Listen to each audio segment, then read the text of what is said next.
So good to be here. I have some other sad news for you. This is our last Sunday of winter. So if you're going sledding, do it this week.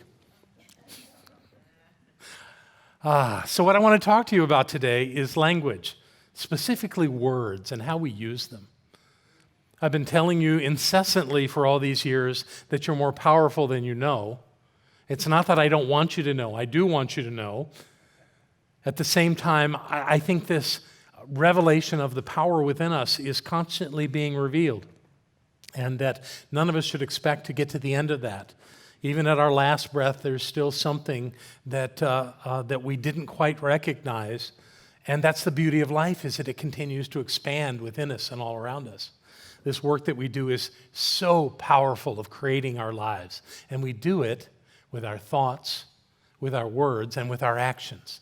But today's focus is words. So I want to keep you smiling with some of my graphics of people looking at this idea of what it is we say. Because some of it gets in our way. And that does not limit our power. In fact, that demonstrates our power. When we are saying that something in our life isn't working, we're actually giving power to it not working. And that's, so the law that we use, this creative force in the universe that we speak into, we call it subjective law, subjective mind. It doesn't change. It's the same all the time, and it doesn't care what you give it. You can give it something that's lovely and wonderful and makes your life better, or you can give it a pile of poo, and it will create that into your life. It will indeed. And this isn't new information. I didn't figure this out on my own. It's ancient information. It's long been here way before there was a thing called the science of mind. And I can demonstrate that to you with a little biblical reference. This, if anybody in the room is a little sensitive to biblical references, get over it. It'll happen quickly. When you decree a thing, it shall be established unto you. Could Job have been any more clear about that? If you decree a thing, if you say something is so, guess what? In your reality, it's so. So be careful what you're declaring is real. This all started with me this week when Barbara was getting ready to have her second vaccination, and she was talking about how the news reports were that you were going to have a cruddy day or two afterwards. And as she said that out loud, her sister Margaret said to her, well, if that's what you want. See, even Barbara can fall into that trap. So what it is we decree is what we're creating in our lives. And unless somebody snaps us out of it, that's where we're headed. Another one. For by your words you shall be justified, and by your words you shall be found guilty. Those are supposedly the words of the master teacher, Yeshua, otherwise known as Jesus, in Matthew. Powerful notion that what you're getting in your life, being justified for who you are and what you do, or being condemned for it, either way, you did that. Don't blame that on somebody else. And then there's the mystical one that we all have heard. In the beginning there was the Word, and the Word was with God, and the Word was God. I would love to tell you I really understand what that means. I don't, or at least I'm not going to claim to understand it completely. But what I do get from that is how powerful the Word is. And we are using words in every part of our lives. They're in our minds, they're coming out of our mouths, we're writing them down, and so often we're not paying attention to what those words are. We think, well, I just said that in passing. I think when we're being casual with our words, our attention is not completely with them, and they're getting into subjective mind even faster, even more completely than if we were paying attention. So the job here, obviously, is to pay attention, is to get what it is we're saying.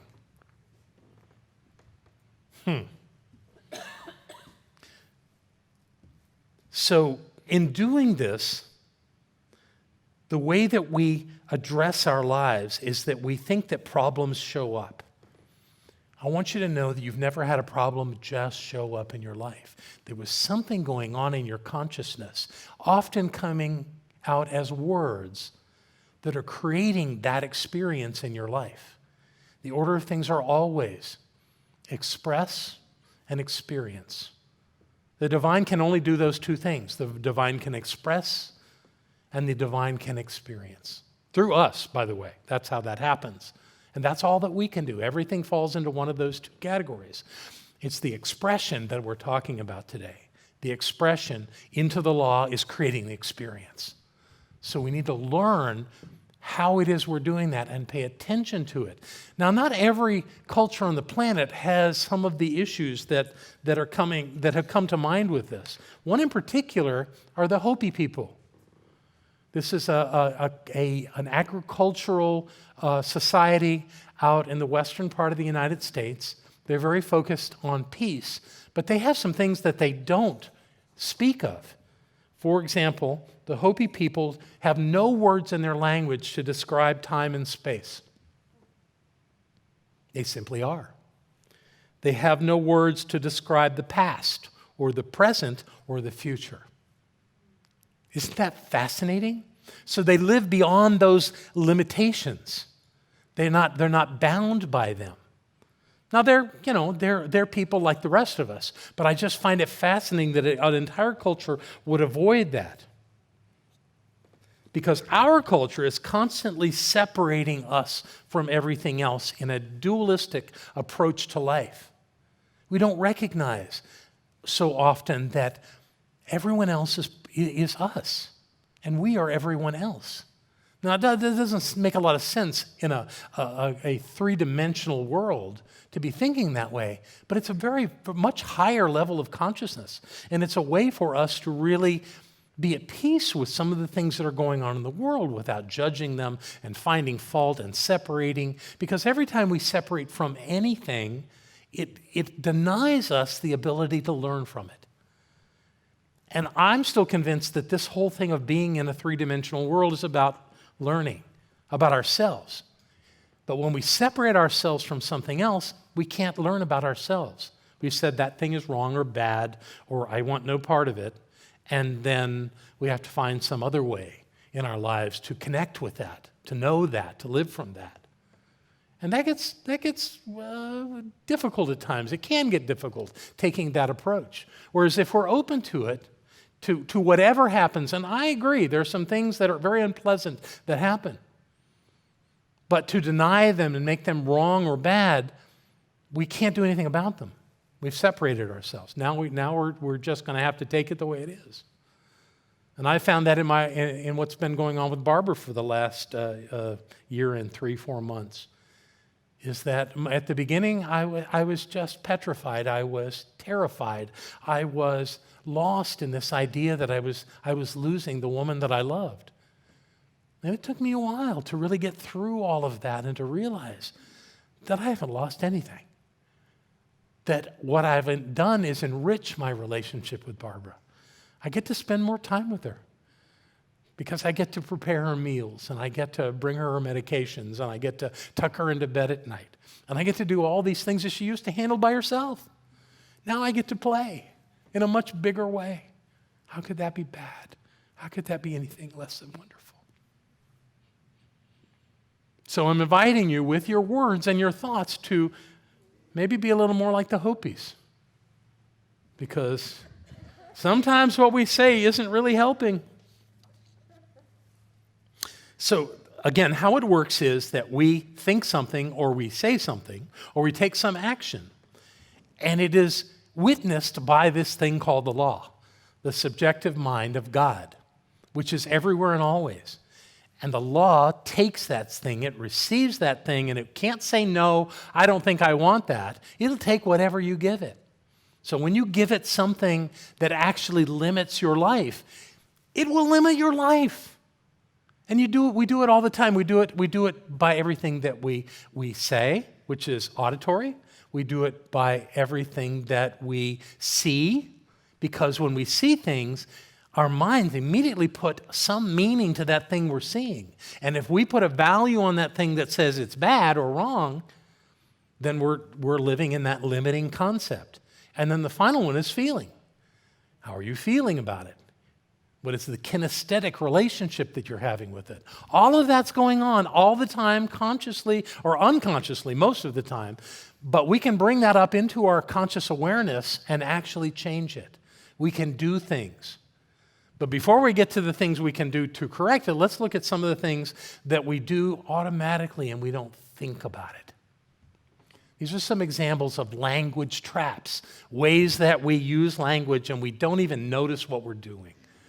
Consider this, saying, why does this keep happening to me? Anybody in the room ever said that? You don't have to admit it, but I know most of you have. Now, this is the way subjective mind works. Subjective mind doesn't work with questions. It works with what the focus of the thought is. And the focus of this thought is, this keeps happening to me.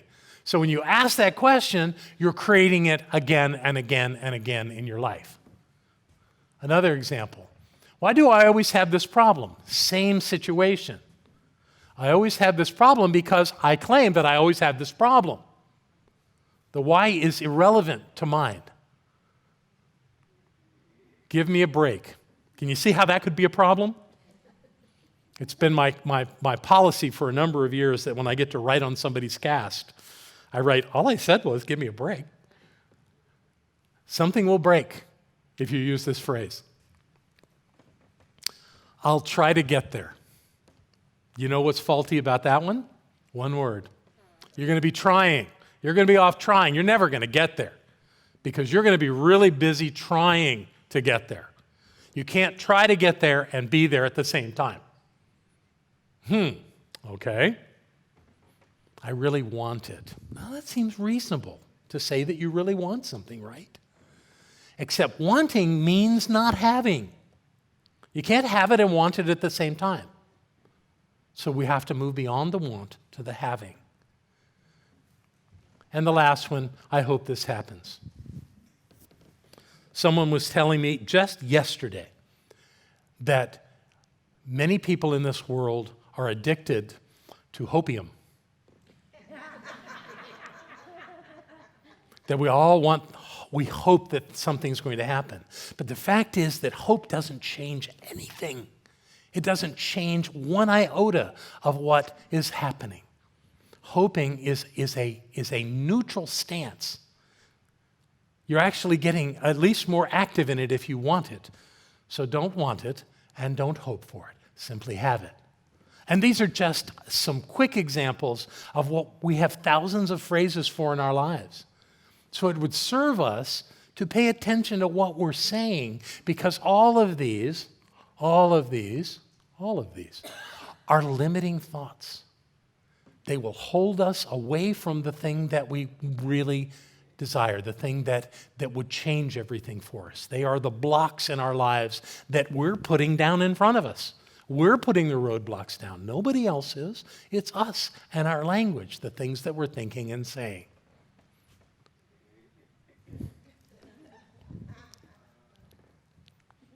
So what do we do?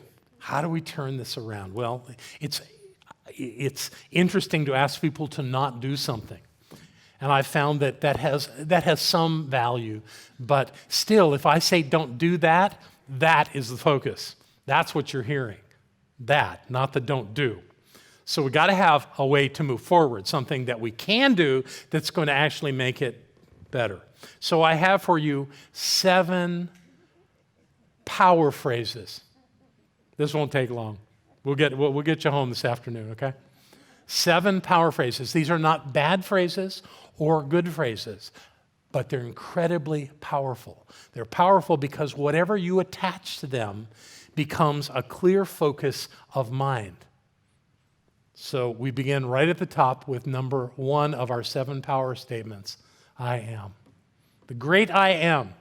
You can read in Genesis the whole idea that when Moses asked the voice coming from the burning bush, well, who shall I say is sending me this information? And the answer was, I am. Tell the people to call me I am. And that seems like a little language trick. Because if you're calling God I am, you're saying I am God. All right. And that comes from the Christian Judeo Bible. I am. But you can attach a lot of other things that really aren't in your favor. I am afraid. I am lost. I am broken. I am less than, anything less than. Because when you say that, it's so powerful that it's actually going to make that thing into your life. The subjective mind of God loves this phrase, I am, because it can be applied directly to you. It's your identity. It's important. So when you say the words I am, whatever you're following that with, be very mindful of what you're attaching to that phrase. Because there is nothing more powerful in you identifying who you are than that statement, I am. I know. We use this a lot in our prayer treatment work. We say, I know.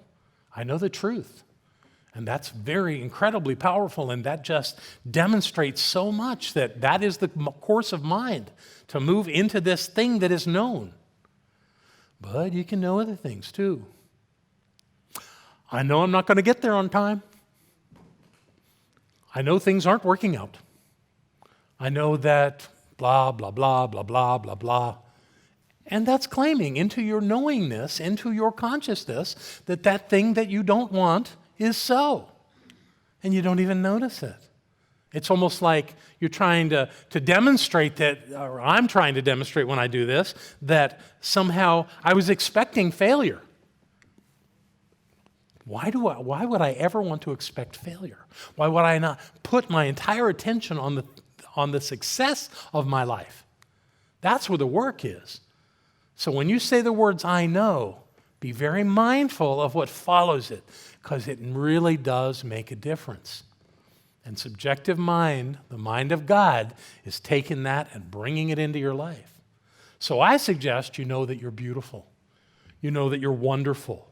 You know that you're powerful. And you know that the presence of the divine dwells at the point of view. Because that's the truth. I know. I will. This is where it gets into making promises, making agreements. If you say, I will do something, then you're bound by a sacred trust that that's what you're going to do. And of course, we have a contraction for that, I'll be there on time. I'll remember to do this or that or the other. When you say that to someone, you're making a sacred agreement with them that that's what you're going to do.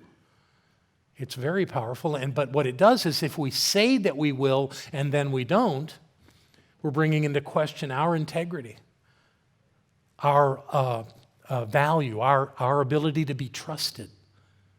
So when you say, I will, make sure that you will.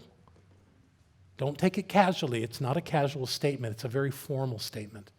I will. I will be there. I will make that happen. And then do everything in your power to do it. And what you'll find from that is that your life runs much more smoothly through everything that comes and goes. Yeah, okay. Number 4, I choose. This is a little something that I learned years ago. Most people say that they will decide to do something. Deciding is an interesting concept. The word decide actually means to kill the second choice, to get rid of it so that all you've got is one thing decided on, and then you're stuck with it. Where is if you say, I choose to see it this way, I choose to take this action, I choose to whatever it might be, you're fully open to change your mind because you can choose something else. So I invite you, if you use the word decide or decision, let that one go and move into choosing things in your life. It's much more fluid. It's much more malleable. And it makes life work a lot better because if anyone has ever been in a relationship with a woman, you know that they always hold on to the idea of changing their position by choosing something else. They are our great teachers in that. And men go, what? But you said, no, I've made a different choice. It's not the same with decision. So use choose to make your life more smooth.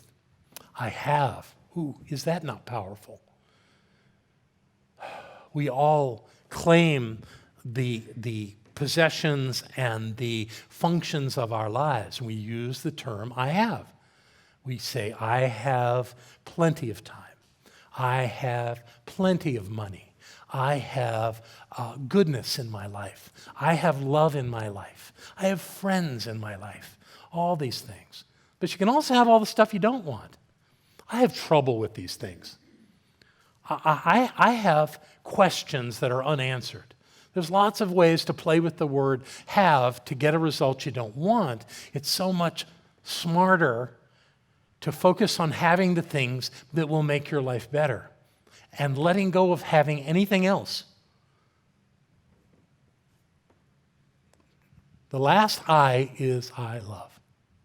And although I'm very clear in my life that I am not the giver or receiver of love, that love is omnipresent, that love is always where I am, it is my job to be aware of that, to be aware of the presence. I believe that love is the presence of God. So that when I say to Barbara, I love you, or to any of you, what I'm saying is I'm aware of the presence of God right where you are. But I say I love you because it's quick and easy. And it takes me to the same place. It's always good to say what you love. And the more you say it, the more you'll know it. So say that a lot. Say that a lot. And then the final one is thank you. So powerful. If the only prayer you ever pray is thank you, that will suffice. Who said that? Meister Eckhart. Don't question her mind. It's true. Our life should be filled with gratitude. And the best way to do it is to say it all day long. Thank you. Thank you. And it serves us to mean it. You know, one of the steps of spiritual mind treatment is gratitude. And I've seen people use that in a way that it was like, okay, I'll do the fourth step without really getting into it. But I want you to know that the deeper you can go into your gratitude, the richer your life will be, the more powerful it will be. So use these ideas. I am, I know, I will, I choose, I have, I love, and thank you. And what you will be creating from that is a greater sense of how to use language in a powerful and meaningful and practical way to take you to the life that you've come here to live and to be the person, the being that you have come here to be. I love you very much. Thank you so much.